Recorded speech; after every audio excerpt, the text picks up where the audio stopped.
Muito bem, iniciamos agora nosso estudo da noite de hoje, do livro dos médiuns, onde nós estamos abordando o tema sistemas, né, que é o capítulo 4. Hoje só vamos estudar um item, mas nós vamos perceber o quanto ele é longo e para que a gente possa, assim, poder estudar bem ele, nós vamos estar estudando só esse item na noite de hoje. Mas também a gente vai acabar entrando um pouquinho no livro dos Espíritos. Hoje é 9 de dezembro de 2020 e já passamos por uma parte aí, só para que a gente possa fazer uma pincelada aqui, né? Quando Kardec tratou do sistema, né, desses sistemas de como as pessoas viam o Espiritismo, essas manifestações de espíritos, então ele fez numa ordem progressiva. Como ele era muito metódico, ele não deixou de fazer isso também, né? Primeiro, os 4 sistemas negativos dos adversários do Espiritismo. Então, aqui é negação, chamando aqueles que estavam envolvidos com essas manifestações de charlatães, ou de loucos, ou alucinados. E tinha também o meu favorito aqui, que é o sistema do músculo estalante, que algumas pessoas, médicos, hein, eles diziam que as pessoas conseguiam fazer ruídos com o próprio corpo, estalando os ossos, músculos, né, fazendo barulho assim. E Kardec explica tudo isso aí. Depois já tem os mais positivos, aqueles que aceitam, mas não sabem exatamente como explicar. Então, tem o das causas físicas, tinha do reflexo, que era aquilo que um deles conseguia capturar todos os pensamentos e sentimentos e habilidades e tudo, né, do grupo, né? Depois também tinha do alma coletiva, que é muito próximo desse do reflexo também. O sistema sonambúlico, já que no caso, o magnetismo era bastante difundido. E hoje nós vamos tratar do sistema pessimista, diabólico ou demoníaco. Fiquem tranquilos que todos vão dormir hoje à noite. Então, nós vamos estar estudando esse sistema. Aliás, vai dormir até melhor e perceber que não é muito disso que a gente conhece desde a nossa infância, né? Ou desde os primórdios da humanidade. E, na semana que vem, nós vamos estar estudando outros 2 sistemas, que é o otimista, já que esse que nós estamos estudando hoje é pessimista, né? E depois o uniespírito ou o monoespírito, que vai ser. Aí, somente em janeiro, no dia 13 de janeiro, a gente recomeça com outros sistemas, né? Multiespírita, o poliespírita, depois da alma material, e com relação a esse sistema da alma material, tem a resposta de um espírito, né? Que é Lamennais, deve ser assim que se fala, né? Já no dia 20 de janeiro. Só um pouquinho. 48, dia 16. 49, 13. Aqui, na verdade, é 16 de Dezembro, novembro. de dezembro. Ainda bem que a velhinha está atenta aqui, né? Já que ninguém falou nada, mas é isso mesmo. Então, 16 de dezembro, depois 13 de janeiro e 13 de janeiro, os 2 últimos, e finalmente, no dia 20, a gente termina os sistemas. E aí nós vamos passar para o capítulo 1, né, que é da segunda parte, das manifestações espíritas. Aí nós vamos estar propriamente falando sobre as manifestações dos espíritos, a ação dos espíritos sobre a matéria. Depois a gente vai entrar em fenômenos físicos e fenômenos intelectuais, ou seja, vai ficar... vamos sair dessa teoria, né? E vamos entrar no lado mais das manifestações mesmo, propriamente ditas. Então, a gente vai entender por que as mesas eram girantes, porque o que acontecia exatamente. Então, nesse item 46, ele começa como o título é Sistema Pessimista, Diabólico ou Demoníaco. Entramos aqui em outra ordem de ideias. Constatada a intervenção de uma inteligência estranha, tratava-se de saber de que natureza era essa inteligência. Então, aí já estão admitindo uma inteligência estranha, que não tinha a ver com as pessoas que ali estavam, mas sim algo que vem de fora. Então, esse é muito mais positivo do que as anteriores. Já começa aí, né? Uma outra fase.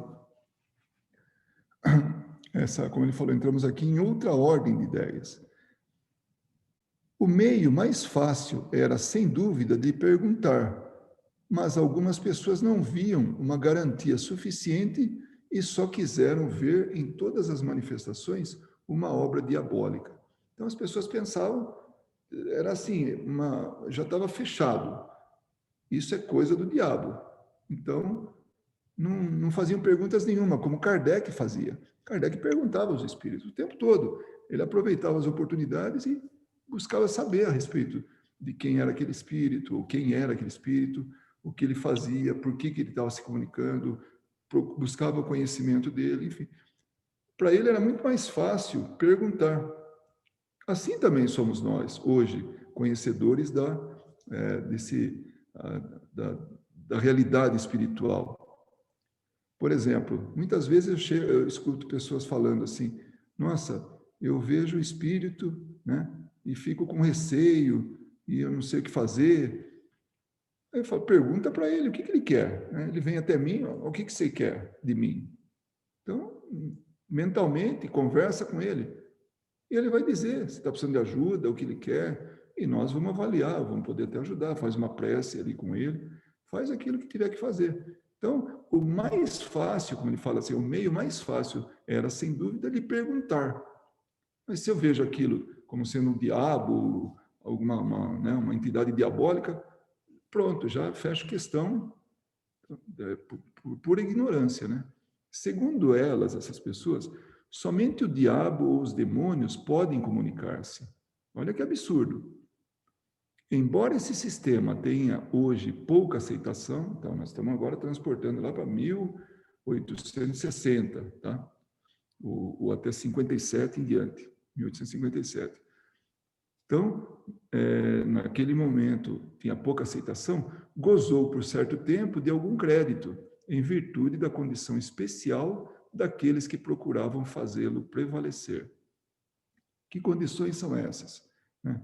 Que condição? Então, vamos ver. Assinalaremos, porém, que os partidários do sistema demoníaco não devem ser considerados entre os adversários do espiritismo. Antes, pelo contrário. Então, eles já estão aceitando. Eles não são adversários como aqueles 4 sistemas que a gente viu anteriormente, que foi evidenciado na cor vermelha ali, na ordem que Kardec colocou. E esse sublinhado é por conta do locutor aqui, né? Os seres que se comunicam, quer sejam demônio ou anjo, são sempre seres incorpóreos, são espíritos. Então, isso já tá aceito ali. Então, qualquer que seja ele, é alguém que vem de fora, que a gente não vê, é um espírito. Quer dizer, para a gente, né? É um ser incorpóreo, não tem corpo físico. Ora, admitir a manifestação dos demônios é sempre admitir a possibilidade de comunicação com o mundo invisível, ou pelo menos com uma parte desse mundo. Então, aqui já está sendo admitido isso. A partir da manifestação desses demônios, já estão admitindo que é possível conversar com eles, é possível conversar com o mundo invisível. Existem entidades no mundo invisível, então é possível se comunicar com ele. Agora, a crença na comunicação exclusiva dos demônios, por mais irracional que seja, não parecia impossível quando se consideravam os espíritos como seres criados fora da humanidade. Quando Kardec sempre se refere aos espíritos, seja no livro dos espíritos, no livro dos médiuns, ele fala, os espíritos não são criados à parte, não são uma criação à parte, eles são somente almas, aqui ele vai de novo reforçar, mas desde que sabemos que os espíritos são apenas as almas dos que já viveram, ela perdeu todo o seu prestígio. E podemos dizer toda a verossimilhança, a verdade, né? Porque a consequência seria que todas essas almas eram demônios, fossem elas de um pai, de um filho, de um amigo, e que nós mesmos, ao morrer, nos tornaríamos demônios. Doutrina pouco lisonjeira e pouco consoladora para muita gente. Então, baseado nesse critério, nesse entendimento dessas pessoas, quem se comunicavam eram os demônios. E a gente, quando desencarnasse, então, a gente virava demônio. Então, vê que falta de conhecimento, né?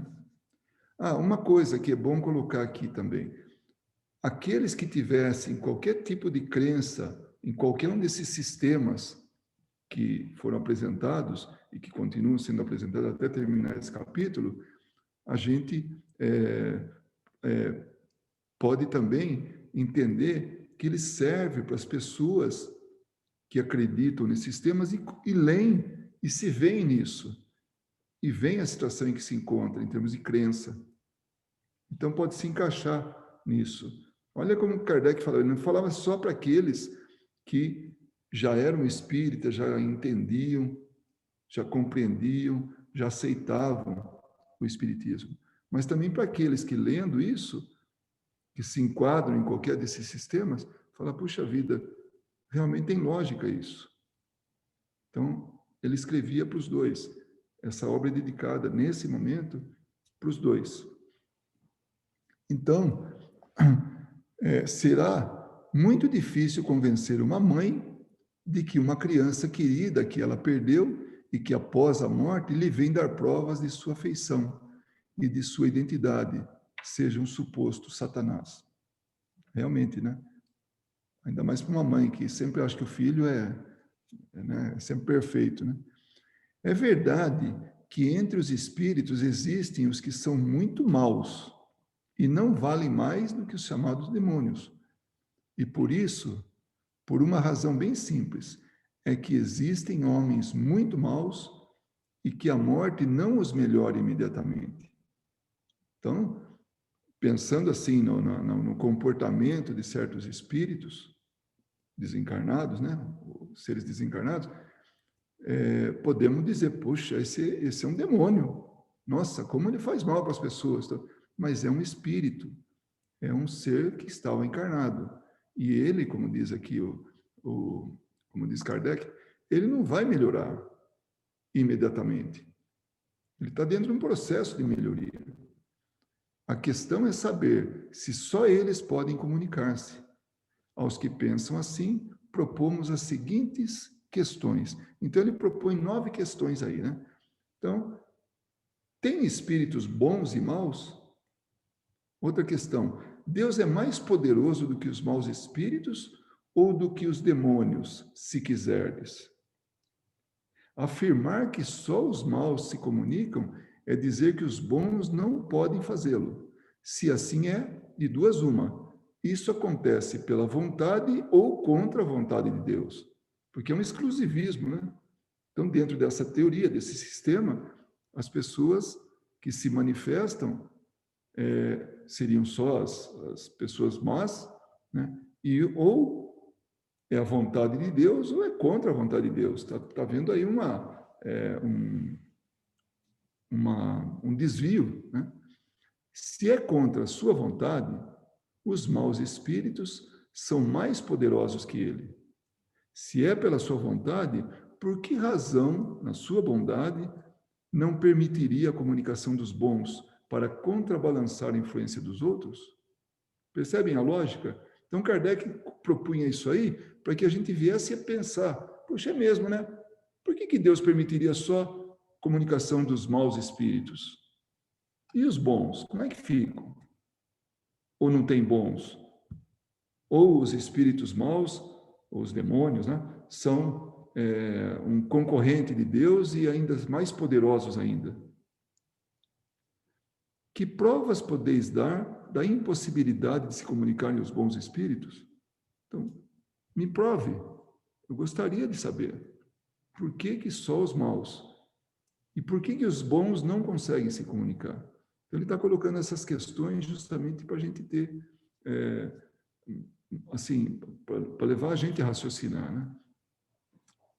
Quando vos opomos, aí é ir contra, né? A sabedoria de certas comunicações, respondereis que o demônio usa todas as máscaras para melhor seduzir.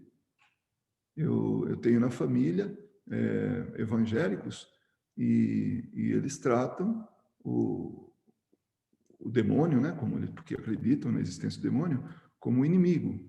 E eles acham que o demônio usa de todos os recursos para se, assim, para seduzir ou para se fazer passar por alguém, para enganar. Sabemos realmente que há espíritos hipócritas que dão à sua linguagem um verniz de sabedoria. São os mistificadores. A gente já viu isso. A escala espírita tem toda uma explicação de todo tipo de espírito, que não todo, mas assim, o suficiente para a gente perceber toda a gama de espíritos que pode haver. Mas admitis que a ignorância possa representar o verdadeiro saber e uma natureza má substituir a virtude sem deixar transparecer a fraude? Dá para enganar sempre isso aí? Dá para a gente, principalmente um espírito ignorante, ele consegue enganar sempre? Uma hora ele escorrega, né? Se é só o demônio que se comunica, e sendo ele o inimigo de Deus e dos homens, por que recomenda orar a Deus, submissão à sua vontade, sofrer sem queixas as atribulações da vida, não ambicionar honras nem riquezas, praticar a caridade e todas as máximas do Cristo? Em uma palavra, fazer tudo o que é necessário para destruir o seu império? Que Deus é esse que iria orientar a gente contra ele próprio? Se for o demônio quem dá esses conselhos, temos de convir que, por mais ardiloso que seja, se mostra bastante inábil ao fornecer armas contra ele mesmo. E aí tem uma observação de Kardec que ele nos leva até as questões de número 128, é o item 8º, Anjos e Demônios, do Livro dos Espíritos, tá? Então, da 128 até a 131. Então, tem algumas questões que ele fala um pouquinho mais, fala dos os graus que percorreram os anjos, né? Esses seres chamados anjos, arcanjos, serafins, é uma categoria especial. Enfim, ele vai um pouco mais além, que é aquilo que nós falamos, que não é criado à parte, ele faz parte, né, são espíritos mais evoluídos, né, do que nós. E aí, Kardec faz alguns comentários que eu trago para vocês para a gente ver. Então, a questão 128 a 131. Eu peguei alguma coisa dos comentários de Kardec, que é dividido em 2. Aí ele fala, a palavra anjo desperta geralmente a ideia da perfeição moral. Então, quando alguém fala em anjo, a gente já está pensando em um ser perfeito, um espírito perfeito, moralmente falando. Não obstante, é frequentemente aplicada a todos os seres, bons e maus, que existam fora da humanidade. Então, hoje em dia, a gente trata dessa maneira, tá? São seres desencarnados, tanto bons quanto maus. Por isso dá para dizer, o bom e o mau anjo, o anjo da luz e o anjo das trevas. E nesse caso, ela é sinônima de espírito ou de gênio. Então, vamos tomar por aqui uma significação boa, tá? Aí ele vai no passado, né? Ele volta no tempo e fala, nessa época, em termos de crença, né? A palavra demônio não implica a ideia de espírito mau, a não ser na sua acepção moderna. Então, mudou, porque a língua ela é dinâmica, né? Então, ela vai mudando com o tempo. Então, algumas palavras podem tomar outro sentido, né? Porque ele fala que o termo grego daimon, de que ela deriva, significa gênio, inteligência, e se aplicou aos seres incorpóreos, bons ou maus, sem distinção. Então, a origem da palavra daimon, o demônio, podia ser bom ou mau. Era um espírito, bom ou mau, tanto fazia. Os homens fizeram com os demônios o mesmo que com os anjos. Da mesma maneira que acreditaram, ou que acreditam na existência de seres perfeitos desde toda a eternidade, tomaram também os espíritos inferiores por seres perpetuamente maus. Então, olha o erro de entendimento. Então, a humanidade, desde a origem, já entendia que haviam anjos, que era possível ter anjos, seres melhores, né? E só que aqueles ruins, inferiores, eles eram perpetuamente maus, ou seja, era a profissão deles, né? A maldade. Então, não mudavam. E aí, eles, do mesmo jeito que eles tinham anjos, seres bons, também inventaram seres atrasados, ruins, maus. Então, olha como é que, quando eu falei para vocês, né, que a gente vai dormir até mais tranquilo com relação a esse assunto, porque vem justamente agora, nesse próximo trecho, né?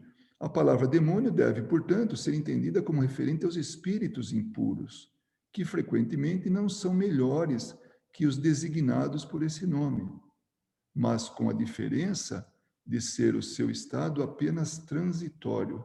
Então não tem nada de perpétuo. O espírito que está hoje numa situação de maldade, de ignorância, de só querer fazer o mal, é transitório, é por um tempo. Quanto tempo? Não sei. Não podemos dizer, porque depende dele. Mas ele certamente vai deixar essa situação e vai caminhar num caminho reto para a sua melhoria espiritual. Então, a partir de agora, se alguém tinha alguma dúvida, não tenha mais. Demônio, Satanás, o que mais tiver dito, porque tem um monte de inimigo, né? Tem um monte de sinônimos para algo que não existe, para algo que nós inventamos ao longo de toda a humanidade e fomos alimentando isso. E muita gente jura de pé junto que até viu já o demônio, mas pode ter visto um espírito muito atrasado, mas não viu o que não existe. A propósito de Satanás, é evidente que se trata da personificação do mal sob uma forma alegórica, porque não se poderia admitir um ser maligno lutando de igual para igual com a divindade, e cuja única preocupação seria de contrariar os seus desígnios. Então não tem Deus contra o diabo e fica aquela luta, não existe isso, né? De igual para igual ainda ele fala, né? Porque isso é contra todos os desígnios de Deus. E Deus é bondade, é amor, nos dá todos os recursos e tudo para a gente progredir e não criar um ser que fosse depois alguém que ia contra ele.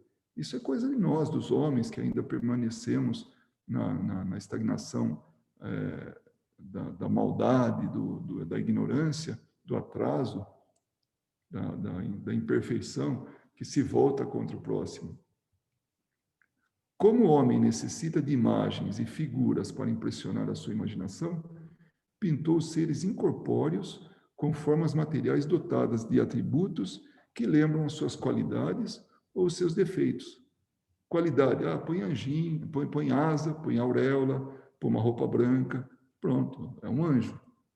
Agora, e os defeitos? Uma cor avermelhada, chifre, né? Aquela cara assim bem angular, rabo, pés de cascos, né? Como se fosse de bovinos, né? Então, nós inventamos, somos nós, a nossa imaginação vai longe quando se trata disso. Então, por isso, sempre aquilo que Kardec fala, passa tudo pelo crivo da razão, analisa, seja racional. Já passou da época da gente acreditar em muita coisa, que quando a gente era criança, ou quando era um espírito atrasado, ou mais que agora, né, a gente acreditava. Então, o momento agora é de usar a razão.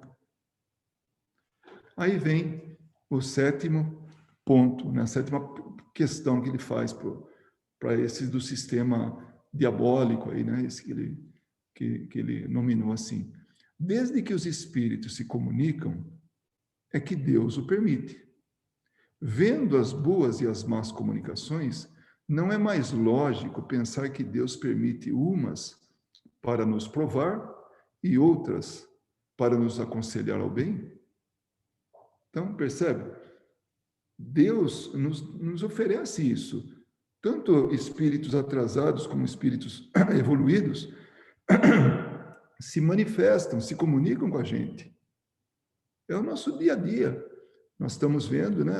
A gente estava na sessão de estudos de ontem, a gente estava falando exatamente isso. Quem que a gente ouve, né? Que tipo de espírito que a gente ouve? Que companhia que a gente elege para estar com a gente? Então tá aí, são os dois tipos. Uns para nos provar e outros para nos ajudar, para nos aconselhar o bem. Que pensareis de um pai que deixasse o filho à mercê dos exemplos e dos conselhos perniciosos e que se afastasse dele, proibindo-o de vê-las as pessoas que pudessem desviá-lo do mal? Que pai é esse que põe ele no meio de tanta gente que pode fazer o mal, sem nenhum contato com uma pessoa boa que possa ajudá-lo? O que um bom pai não faria?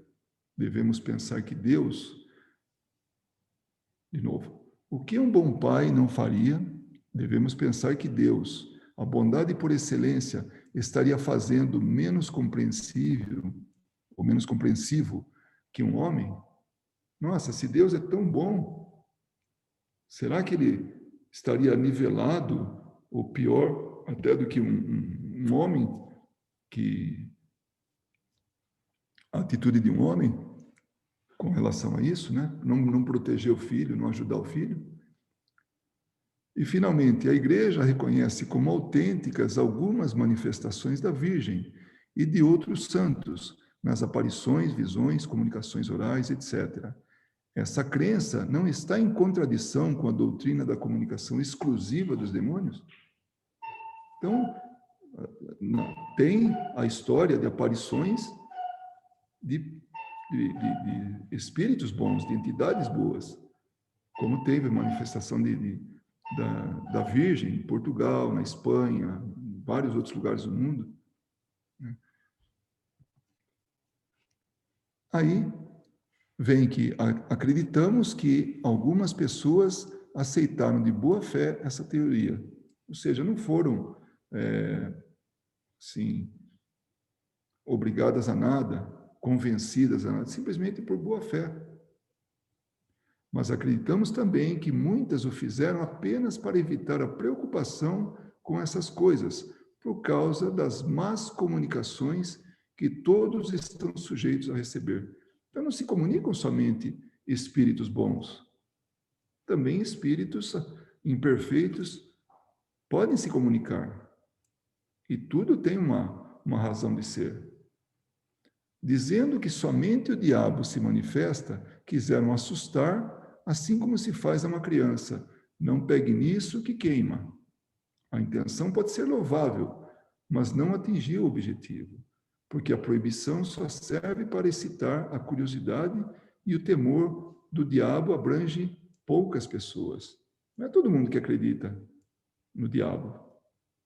E quanto mais a gente proíbe, mais aguçada fica a curiosidade, né? Mais que a gente quer ver. Tudo que é proibido tem um saborzinho especial, né? Então a gente vai atrás. Então, se essas pessoas que buscavam evitar preocupação, né? Não conseguiram o objetivo, porque isso só foi aguçar a vontade, o desejo de conhecer mais isso. Em geral, querem vê-lo o diabo, né? o demônio, nem que seja apenas para saber como ele é, e acabam se admirando de não encontrá-lo tão feio como pensavam. Então, aqueles que vão atrás desse conhecimento, que vão atrás dessas manifestações, achando que vai ver o diabo, não vê e passa até ver alguma lógica. Ou seja, ele não é tão feio quanto a gente pensava, não. Até agora está tudo bem. Se alguém quiser falar alguma coisa, pode falar, viu? Senão eu vou seguindo. Muito bem. Não se poderia ainda encontrar outro motivo para essa teoria das comunicações exclusivas do diabo? Não dá para achar mais nada, nenhuma teoria, não dá para ter outro motivo? Há pessoas que consideram errados todos os que não pensam como elas. Alguém conhece gente assim? Isso pode ser no campo da política, pode ser no campo religioso, pode ser no campo do esporte. Ah, não concorda comigo? É contra mim, né? Então, está errado. Ora, as que pretendem que as comunicações são dos demônios não estariam com medo de encontrar espíritos que a contrariem muito mais no tocante aos interesses desse mundo do que aos do outro? Então, será que é melhor eu ficar aqui na minha, melhor eu tampar o sol com a peneira, não querer ver o que tem do outro lado, não querer saber disso, então eu tenho essa teoria. Será que também não pode ser isso? Como que uma fuga? Não uma fuga, mas um evitar de pensar nisso? Não podendo negar o fato, quiseram apresentá-lo de maneira assustadora, mas esse meio não deu mais resultado que os outros sistemas. E onde o medo do ridículo é importante, o melhor é deixar as coisas correrem. Então, falta de conhecimento, ignorância, não querer ir a fundo no assunto, é melhor deixar a coisa fluir, não dar importância, evitar isso. Aqueles que estão contra mim, eu simplesmente segrego e pronto. Essa é a atitude desse sistema. O muçulmano que ouvisse um espírito falar contra algumas leis do Alcorão pensaria seguramente que era um mau espírito. Falou mal daquilo que eu acredito? Não, deve ser mau espírito. O mesmo aconteceria com um judeu no tocante a algumas práticas da lei de Moisés. Falou mal da lei de Moisés, o judeu não concorda, o judeu reage. Quanto aos católicos, ouvimos um deles afirmar que o espírito comunicante era o diabo, porque se atrevia a pensar diferente dele sobre o poder temporal, embora só esse espírito, só pregasse a caridade, a tolerância, o amor ao próximo e o desinteresse pelas coisas mundanas, de acordo com as máximas do Cristo. Mesmo esse espírito falando coisas elevadas, esse católico que fez parte de uma reunião, que Kardec estava presente, ele falava que era o diabo, simplesmente pelo fato de estar se comunicando. Porque aqueles que se comunicavam não eram boa coisa. E, finalmente, os espíritos são as almas dos homens, e como os homens não são perfeitos, há também espíritos que não são perfeitos, cujo caráter se reflete nas comunicações. Então, cada espírito, ele manifesta o que ele é, o conhecimento dele, aquilo que ele acredita, aquilo que ele sabe, as limitações que ele tem, até as limitações. Então, as manifestações dos espíritos são fiéis à condição dele. E se eu quer se fazer passar por alguém mais esclarecido, mais inteligente, mais evoluído, ele não sustenta por muito tempo. Isso, inclusive, é tão interessante que Kardec nos orienta. Se você for falar com o espírito, pode colocar à prova, pode questionar a inteligência dele, o conhecimento dele, porque se ele é um espírito bom, se é um espírito mais evoluído, o que acontece? Ele não liga se ele for colocado à prova. Já um espírito mistificador, à medida que a gente vai colocando ele, entre aspas, na parede, perguntando coisas, ele se irrita, ele perde a esportiva, porque é a condição dele. Então, ele não sustenta o conhecimento dele. Então, até nisso é importante. Então, ao longo do nosso estudo, nós vamos ver esse tipo de coisa, o estudo do livro dos médiuns, né? Mas Kardec fala isso aí para a gente perguntar, porque ele, sendo perfeito, ou sendo mais perfeito, né? Ele não liga de ser questionado. É incontestável que há espíritos maus, astuciosos, profundamente hipócritas, contra os quais devemos nos prevenir. Igualzinho no plano material aqui. Igualzinho. Se tem gente que dá nó aqui, tem gente que dá nó no plano espiritual. Mas por encontrar os perversos entre os homens, devemos fugir da vida social? Então, nós vamos virar eremita, né? Fugir do mundo. Porque tem gente que não é boa, no meio das pessoas boas. Deus nos deu a razão e o discernimento para apreciarmos os espíritos e os homens. Então, nós temos esse discernimento.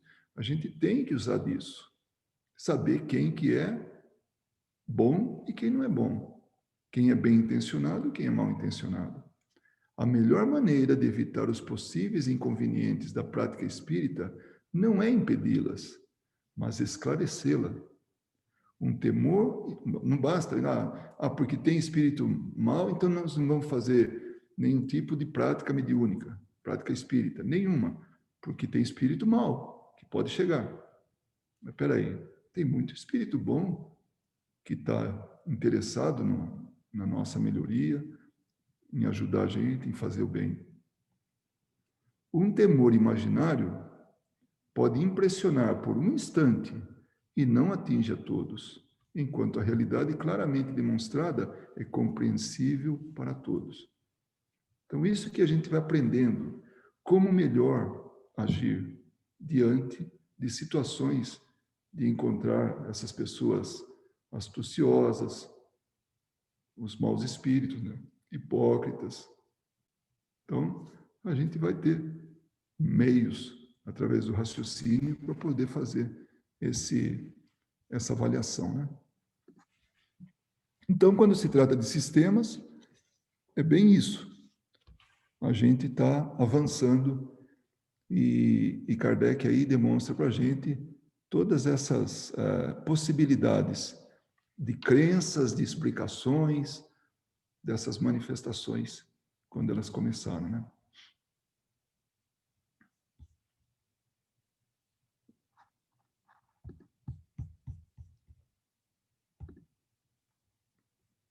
Está compreensível ou era alguma coisa assim muito de difícil compreensão? Bom, acho que para mim ficou bem claro, né? Tá bem compreensível. Acho que essa parte é bem explícita, né? Explicando essa questão. Principalmente a primeira essa parte que fala do demônio, me veio uma palestra. Bom, duas situações na cabeça, né? A primeira é uma palestra, eu acho que ele chama Ademar Faria Júnior. Eu só vou lembrando do nome porque foi pouco tempo que eu assisti e até o Tiago falou dele. Esse palestrante.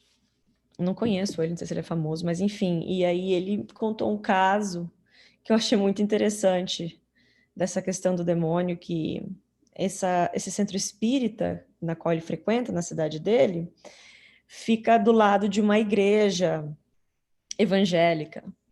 E aí tem um dia da semana que eles fazem, né, expulsar os demônios, né, aquela coisa toda. E eu acho que era uma quarta, quinta-feira, que é o mesmo dia que eles fazem a sessão mediúnica deles, né?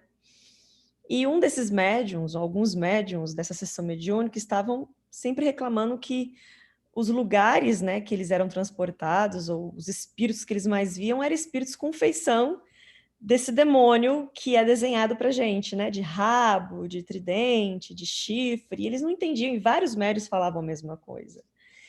E até descobrir o porquê, porque as vibrações mentais, né, dessas pessoas que estavam participando deste culto religioso, da expulsão dos espíritos, colocavam na mente deles essa forma, né, de demônio. Então, os espíritos, né, os zombeteiros, né, eles faziam realmente, eles se mostravam dessa forma, né, porque as pessoas que estavam ali em volta acreditam nessa figura, né.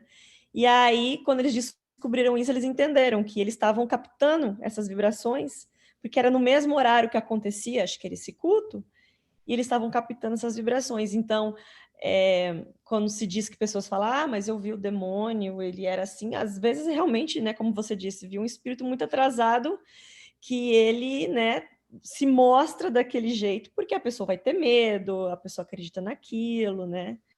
Então é bem interessante esses aspectos quando você entende, né, muito bem como é que isso funciona e que, como diz, né, como existem, que os espíritos nada mais é do que já pessoas que desencarnaram, né, que viveram aqui, e se existem pessoas boas, como existem pessoas más, né, não vai ser diferente no mundo dos espíritos. Achei bem interessante, me lembrei dessa situação. O Kardec ele é muito claro com relação a isso, desse entendimento, né, da gente usar a razão. Nós já tivemos, eu acho que a grande maioria de nós que estamos aqui, já tivemos a nossa crença no diabo, no inferno e tudo isso. E a razão nos levou a concluir que nada mais são que espíritos. Esses que, de alguma forma, se apresentam querendo o nosso prejuízo. Né? E essa crença, ela, se a gente retroceder, nós vamos perceber que realmente era uma ferramenta de manipulação das pessoas. Então, porque o poder é algo que é a busca de muita gente ainda. E uma das formas de você ter o poder é conseguir abafar as pessoas pelo medo, né? Pela ignorância, pelo analfabetismo, analfabetismo. Né? É esse tipo de coisa. Né? Então, nós estamos caminhando para a consciência cada vez mais. Então, olha só, nós temos aqui um grupo de pessoas, tem mais outros em algum lugar, que vai se somando a outros, que já começam a pensar de forma diferente. Então, essa consciência vai transformando. Quando Kardec percebeu que ele estudando esse tipo de coisa, se envolvendo com isso, aquilo que ele estava vendo poderia mudar o mundo, mudar a humanidade, aquilo, imagina só, que visão. Hoje a gente está em isso porque ele já falou, mas quando que a gente despertaria para uma realidade dessa, né? Vamos ver o que a Inês tem para a gente. Pode falar, Inês. Oi, Luiz. Não, eu queria dizer o quanto é importante o que você acabou de falar, praticamente resume esse estudo por completo, que acho que tinha muito a ver com o controle, né? Jesus é exemplo, quando ele falava que ele vinha do Pai, que ele tinha conexão com o Pai, eles o tratavam como se fosse blasfêmia. Na verdade, eles sabiam, mas eles não queriam que a população tivesse esse saber. Então, assim, muita gente sabia que de comunicações poderia sair comunicações muito inteligentes, mas aí eles mistificavam, né? Colocavam na cabeça das pessoas que que era bruxaria, que era loucura, que era blasfêmia. Então, eu acho que o que você falou agora é o resumo assim, básico do que a gente está estudando. A ignorância da pessoa, do médium, vamos dizer, né? Médium, suponhamos, a gente está vivendo naquela época, sem orientação nenhuma. Eu começo a ter visão, eu começo a ouvir vozes, aí vem alguém e me diz que é o diabo, eu vou acreditar, né? E vou entrar naquela de a pessoa se perde naquilo ali. Então faltava assim muita instrução. Os que sabiam não queriam educar e os que não sabiam que estavam sendo, né, que estava desenvolvendo, não sabia como controlar ou como desenvolver. Alguns sim, né? Tinha assim naturalmente neles, né?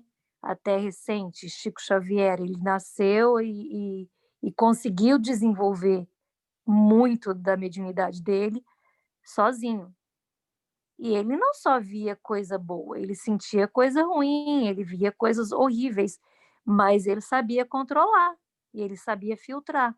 Uma pessoa que não sabe simplesmente se torna louca, porque ela vai alimentar aquela energia, né? Porque é igual a gente está falando, aí os zombeteiros vão tomar conta. Se eu sou uma pessoa fraca e não sei filtrar a comunicação e dou ouvido àquilo, a pessoa acaba por realmente enlouquecer. Então, assim, foi muito mesmo um controle do poder, né? Que gerava tudo isso. Agora, essa cultura do medo, você imagina uma pessoa tem essa dificuldade, esse temor, não, ainda não é temor, mas essas dúvidas, né? E ela vai, assim, atrás de uma pessoa respeitada, um dirigente religioso, alguma coisa assim. Ele fala, aquilo é lei. Então, olha o perigo, né? Que realmente a gente passa quando a gente recebe uma orientação, assim como quem orienta. Imagina a responsabilidade disso. O Paulo Henrique de Figueiredo, ele fala muito da autonomia, né? Quando nós tivermos autonomia, a busca nossa pela autonomia. Então, autonomia significa que nós não temos assim nenhum vínculo com mais nada, temos vínculo com o nosso pensamento, com o nosso conhecimento, aquilo que a gente vai adquirindo. Então, não tem nenhuma orientação que pode estar equivocada, mas sim uma orientação racional, através do conhecimento, do estudo, da busca, né, de pensar por si próprio, né? Por isso que alguns falam que o livre pensamento, ou seja, ser um livre pensador, por não estar atrelado a nada. Eu fico imaginando, né? Falo, puxa, como nós entendemos as coisas errado. Quando Jesus veio e trouxe o evangelho para a gente, quando ele vivenciou o evangelho, aquilo que ele falava, aquilo que ele pregava, ele efetivamente aplicava, vivenciava, né? Ele não veio construir uma igreja. Ele pode até ter falado, né, que Pedro seria a pedra angular lá da igreja dele, né, tal, mas não é essa igreja que tem dirigentes, essa igreja que eu digo assim, toda e qualquer igreja, né, que dirige as pessoas, que faz dela, né, aquela massa, que manobra tudo aquilo, aquele grupo de pessoas, através do medo, através dessa influência, né? Então, a importância nossa de realmente estarmos assim, desvinculados, né, autônomos, realmente é muito grande. Bom, vamos pela ordem, a Ana Paula, depois a Luísa. Pode falar, Ana Paula. Não, eu acho que a Luísa apertou antes de mim. Não, aqui na lista Aparece? Tá. Eu tenho um controle aqui. Olha, e eu vou falar, e quem passar na fila vai para o inferno, tá? Ai. Isso que é contra tudo aquilo, né? Bom, a Fernanda viu com bom humor isso aí, que bom, porque sabe que vocês conhecem aqui o locutor, como é que é, né? Porque eu só reproduzo o que Kardec falou, tá? Eu não estou inventando nada. E se eu faço uma piada ou outra, é momentânea. Pode falar, Ana Paula. Na verdade, eu tenho uma pergunta, porque enquanto vocês estavam falando, eu lembrei daqueles casos que a Inês tinha comentado do médium, né, que acaba perdendo a sanidade por conta da inexperiência mesmo, mas aqueles médiums que travam a mediunidade, né? Eu lembro de ouvir casos assim, né, por inexperiência, por medo também. Até que ponto que o médium consegue fechar esses canais, né, de comunicação, né? Até que ponto essa inexperiência dele, essa falta de conhecimento, esse medo também latente, né? Porque a gente foi transformando o medo do diabo no medo do obsessor, né? No centro espírita sempre aparece. Referência. Porque o nome também não é muito atraente, né? Você falou obsessor, né? Você já, né? Fala, subiu. Lembra lá do filme Obsessão Fatal e o negócio já fica difícil.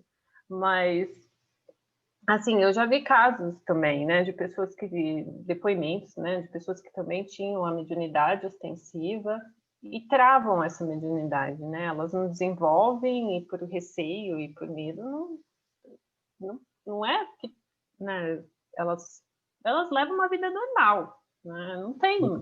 Eu não diria. Eu não sei, assim, o quão normal, essa é a minha pergunta, né? O quão normal é essa vida? Aparentemente parece que levam uma vida normal, mas não tem aquela ostensividade que geralmente tem, né? Olha, eu conheço alguns médiums, já tive assim a oportunidade de conhecer, esses médiums que faz de conta que está tudo normal, mas sofre muito, tem muito medo, tem muita preocupação e não quer de jeito nenhum desenvolver a mediunidade, sendo que ela é um instrumento, porque veio com a gente, é uma habilidade, é um dom, é alguma coisa que veio e que certamente eu posso jurar com os dois pés juntos aqui que é algo que veio a benefício dele, ainda que tenha algum incômodo, algum desconforto, porque passar pelo transe mediúnico e um espírito muito sofredor, com aqueles sentimentos, sejam sentimentos assim físicos ou espirituais, o médium durante aquele pequeno espaço de tempo, naquele momento da comunicação, ele sente tudo aquilo. Mas o espírito vai embora todo sentimento vai junto. E ele tem a sensação de que ele fez algo útil, ele ajudou alguém, ele fez o bem. Então, é um instrumento de auxílio, é um instrumento, assim, para alavancar o crescimento espiritual. Um amigo nosso, uma pessoa muito importante nas nossas vidas, no que diz respeito ao espiritismo, ele falava que a mediunidade é um atalho na evolução espiritual daquele indivíduo. Ao invés de vir com dores, com sofrimento, com um monte de coisa aí, ele vem com a mediunidade porque vai trabalhar aquilo. Agora, ninguém é obrigado a trabalhar a mediunidade, a desenvolver a mediunidade. Isso é liberdade de escolha dele. Mas tem consequência, porque ele veio com aquilo, mas ele não quis. Então, muitos sofrem calado. Há pouco tempo atrás, me procura uma pessoa aqui em Las Vegas e fala, olha, eu vejo coisas, eu sinto isso, tal. E, tá, então por que você não desenvolve? Por que você não estuda? Entra com a gente né? Nós estamos justamente estudando isso, sobre mediunidade. Estamos estudando o livro dos médiuns. Não, eu morro de medo. Eu não quero saber disso, não. Mas pergunta, medo do quê? Não, eu tenho medo. Eu quero isso longe de mim. E se eu puder, se você puder me ajudar para tirar isso de mim, ela tem essa cota de sofrimento. Quando seria muito mais simples, é como Kardec falou, pergunta para o espírito. É muito mais fácil perguntar do que ficar elucubrando e pensando, nossa, sabe, formando teorias. Então, mesma coisa, cuida disso, desenvolve isso e vai ver o benefício que é, inclusive para ela. Nossa, na verdade é para ela, né, esse benefício. Então, não tem uma chavinha para desligar, eu não conheço isso. O que eu percebo é isso, que há assim, a engolir a coisa, ficar, sabe, dentro da gente, dentro desse médium, não em desenvolvimento, mas a pressão espiritual é tão grande, nós vivemos imersos num mundo também espiritual. A gente só não se dá conta disso, porque a gente não vê. Mas está tudo aqui, está do nosso lado, está aqui no nosso dia a dia. E a pressão espiritual vai cada vez mais trazendo esse desconforto. E, em alguns casos, atua até sobre o físico. Aí, né, em Sorocaba, na verdade, em Votorantim, nós tínhamos quando eu estava participando, hoje eu não posso nem dizer se ele frequenta ou não, um médium excelente, forte, muito, sabe, assim, uma energia, uma saúde muito boa. E ele não trabalhava mediunicamente. Cada vez que ele trabalhava, ele dava passividade assim, para espíritos muito endurecidos. E ele tinha essa fortaleza para poder atuar com esse tipo de entidade. Aí ele desaparecia, o cara jovem, o trabalho era no sábado é dia de sair com os amigos, né? Ele não... Aí quando ele estava na lona, né, com a saúde, aí ele voltava. E vinha, trabalhava um pouco, vinha pedir ajuda tal, e vinha. Aí quando reequilibrava, voltar para a vida de novo, né? De jovem. Né? Era assim, era essa ida, vai e vem, tem desconforto, né? Quando não se... E só ele que entendia isso aí, né? Como ele podia fazer um benefício para ele próprio. Então, não tem caso da espiritualidade, por exemplo, fechar essa mediunidade, se ela achar conveniente. Se aquilo estiver fazendo mal para ele de alguma maneira, se aquilo é justo, então, sim, a espiritualidade afasta. Do mesmo jeito que promove uma melhoria. Outro dia eu contei para vocês, né? Aliás, muita gente sabe disso antes de eu contar, mas quando Kardec falou, desculpa, quando o Chico Xavier falou para Emmanuel, Emmanuel, não vem mais gente aqui no centro, eu vou fechar o centro, não vou ter mais palestra. Ele falou, espera aí que você vai ver. Abriu a mediunidade visual, a vidência dele lá, e ele via aquela casa cheia de espíritos. Então, do mesmo jeito que eles conseguem ampliar, eles conseguem também reduzir. Quando há merecimento, eles fazem isso. Então, se tem um motivo, tudo, porque não é nada escrito assim na pedra, né? Então, se tem um motivo, tem uma necessidade, eles atuam sobre a gente. Agora, porque eu não quero, mediunidade, Deus me livre, né? O que os espíritos falam? Mas era benefício dele. Como é que ele vai se livrar de uma coisa, querer deixar de lado, quando foi ele que combinou isso? Eu acho muito importante, eu não sei dizer se missionários da luz ou os mensageiros, que tem um capítulo que o título é Médiuns Decaídos. Os que falham, né? Os que falham, tal. Isso aí é nos mensageiros. Acho que é nos mensageiros. É muito importante ler aquele capítulo. Você vê todo tipo de médium que falhou. É uma tarefa, né, que nos foi dada para realmente acontecer isso. É um atalho para a gente, né? Para o médium, é um atalho. E o problema, ele não utilizar desse instrumento, né, não querer saber, o futuro dele é comprometido, né? O sofrimento é maior para próximas vidas, tal, né? Porque outra oportunidade vai demorar um pouco, até mesmo para esse espírito reencarnar, às vezes demora um pouco mais, né? Para a gente vir. Então ele vai sofrer bastante pelo fato de ter combinado, ter feito uma estratégia para que ele pudesse, né, passar mais rápido para os seus, cortar como é que fala? Quer dizer, voltar novamente a encontrar o caminho para seguir as leis corretas, né? Ele se distanciou dessas leis divinas e vai ficar um pouco mais difícil, né? Acho que deu para entender. Não é castigo, é ele que falhou. Não é castigo, de jeito nenhum. Né? A Luísa levantou a mão e baixou rapidinho, antes da Inês, viu, Inês? Luísa, tem alguma observação, alguma coisa que você queira falar? Eu tinha levantado, mas eu acho que já perdeu o timing, assim, porque estava no assunto, eu ia fazer uma observação. Não, pode fazer. Fica à vontade. É sempre bem-vinda.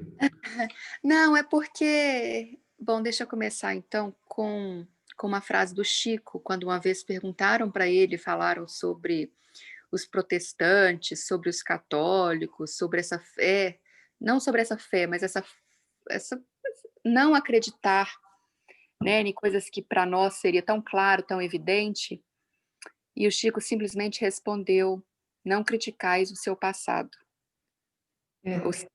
Todos nós já fomos, já estivemos lá. E aí o seu comentário do Allan Kardec, né, do católico na época de Allan Kardec, é bem interessante firmar isso. O católico da época do Allan Kardec era da época que eles queimavam pessoas vivas, onde a igreja, assim como na época de Jesus, só que não se chamava igreja católica, mas lá o templo, que seria o templo religioso, era também um templo de comércio, era onde se julgavam os casos de inocente ou não, era um poder que se tinha e que isso também era julgado da igreja católica. Hoje em dia há uma espiritualidade muito mais presente. Tanto é que das pessoas, isso em pesquisa mesmo, das pessoas simpatizantes do espiritismo, a maior parte delas são católicos. Então isso mostra como que o católico ele está muito mais aberto para o espiritismo. E aí que vem eu, assim, só uma base minha para quem não conhece. Eu, desde muito nova, sempre fui muito presente da Igreja Católica. Eu fui, assim, catequista com 13 anos de idade, fui para o convento. Eu não cheguei a ser noviça, porque meus pais mudaram de cidade, eu mudei, mas, assim, então eu estive sempre muito presente lá. E eu era essa que criticava, eu era essa julgadora, eu era aquela muito mais cheia de pré-conceitos. Mas eu vim para o espiritismo graças a um padre. Foi graças a um padre que ele falou assim: olha, eu vou te indicar para você ir na casa, era um centro lá em Ouro Preto, da Dona Maria, e ele me indicou, e eu ainda fui com os 2 horas, eu voltei da conversa que eu tive com o padre, porque foi o único episódio na minha vida onde eu vi uma pessoa, que era minha avó, foi a única vez na minha vida, foi assim que começou a minha questão toda, e foi muito forte. O meu ex-marido, na época, né, ele falou que eu estava doida, que era para procurar um médico, um psiquiatra e etc. Já me julgou, mas ele também me deu o sábio conselho de procurar o padre. Quando eu fui contar toda a história para o padre, esse padre muito mais iluminado, ele também me deu o sábio conselho de procurar um centro espírita. E assim começou a minha história no centro espírita. Então, assim, da mesma forma que existe, então eu só quero corrigir aqui que não apenas católicos ou protestantes, ou qualquer que seja o rótulo religioso, mas então não é a religião, são as pessoas, porque eu já conheci muitos espíritas que julgam as pessoas tanto, ou se sentem tão acima de qualquer outro, falam assim: nós que somos espíritas temos que agradecer pelo fato de pensar assim, é porque já está se achando melhor do que o outro, então já vai contra o próprio espiritismo. Então, assim, quanto à evolução não só da humanidade, mas da religiosidade, da espiritualidade que vem dentro deles, né? Eu gosto muito de uma frase, muito, que é assim: a religião é uma garrafa, a espiritualidade é o que tem dentro dela.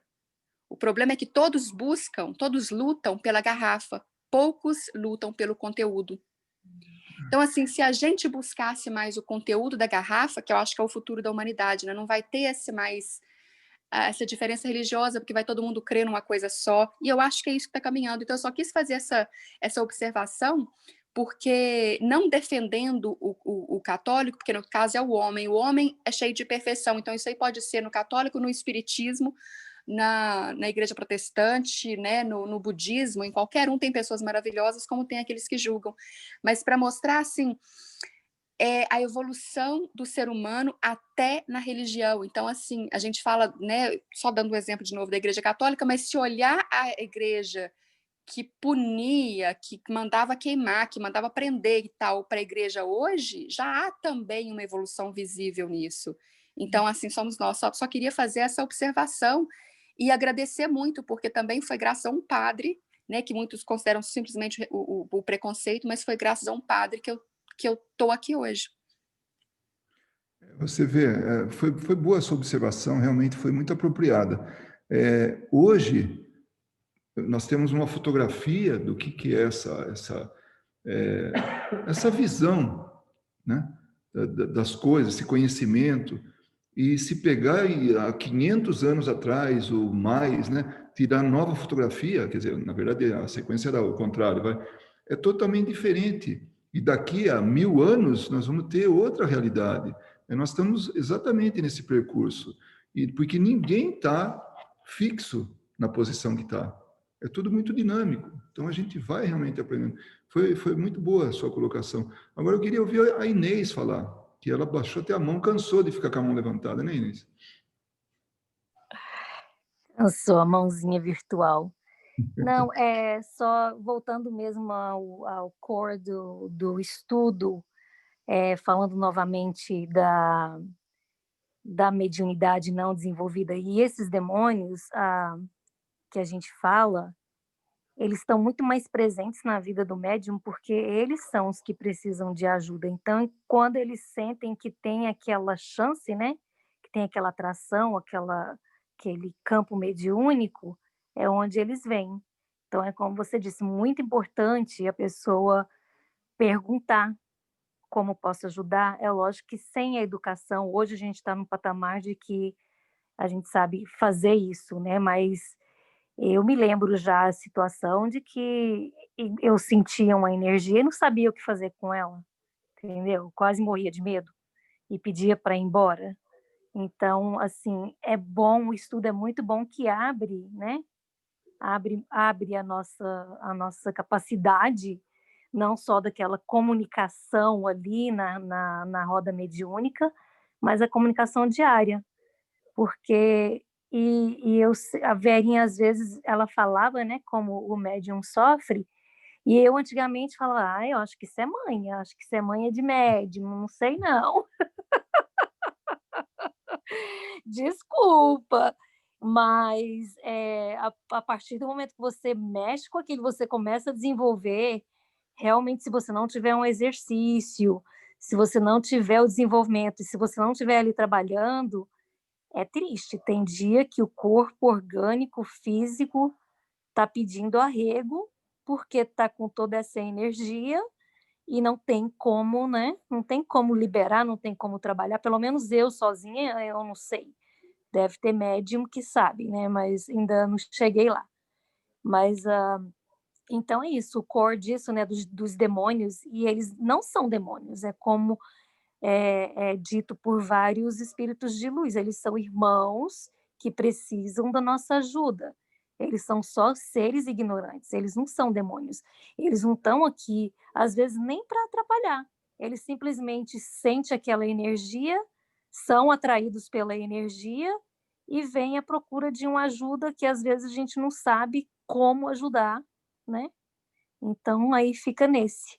Aí a gente sofre, aí fica aquela agonia, aquele pensamento pesado, e a gente às vezes não sabe nem por que que é. E é aquela energia, né, que impregna a gente. É verdade.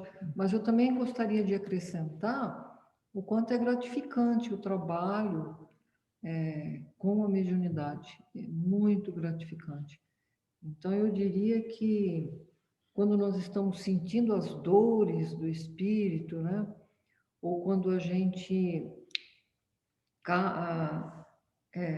entra em sintonia com algum espírito, dependendo do local onde a gente está, depois que a gente sabe realmente a lidar com isso, trabalhar melhor com isso, é muito gratificante, apesar de dolorido. Antes da gente fazer a nossa prece de encerramento, só queria fazer um comentário. Na verdade, é uma ilustração. A Luísa ilustrou para a gente o que o primeiro, como ela falou, o primeiro esposo falou para ela, falou, você está louca, né? Então, está dentro daqueles 4 sistemas. O primeiro lá, da loucura, né? Então, o médium, do ponto de vista de alguns, daqueles que são desse sistema, né, da loucura, entende que é isso a mediunidade, a manifestação espiritual. Nós temos aqui na família um médico e ele aprendeu que é histeria. Então, o médium é histérico. Até estranho nessa palavra, porque ela vem de mulher, né? Porque a histeria está relacionada com a mulher. Hoje Até homem pode ser histérico, né? Então, pela mudança, pelo dinamismo das palavras, né? Da língua. Mas então é isso, são sistemas de entendimento do né? O que representa isso. Então, só para ilustrar, foi muito... Bom, todas as observações são muito importantes aí. Essa que a Inês acabou de falar, realmente é isso. Tem médium que não tem jeito, ele sofre mesmo. Você percebe, agora você está ouvindo, né? Com a presença aqui, né? De médium, o quanto o médium passa por maus bocados. Ele pode sofrer calado, né? Mas ele passa, sim. E a única coisa que liberta ele, que ajuda ele, é justamente o conhecimento. Só isso. Tem que realmente estar envolvido com o conhecimento, porque aí vai estar fazendo o que é certo, né? Muito bem, chegamos ao nosso final de hoje. Eu até avancei um pouco, peço desculpas, em particular para as pessoas que estão bem tarde da noite, né, acordados. E alguém gostaria de fazer a prece de encerramento? Eu não posso fazer, tá? Eu lamento, porque eu já fiz a primeira. Então... Se ninguém quiser, eu posso fazer. Então, por favor.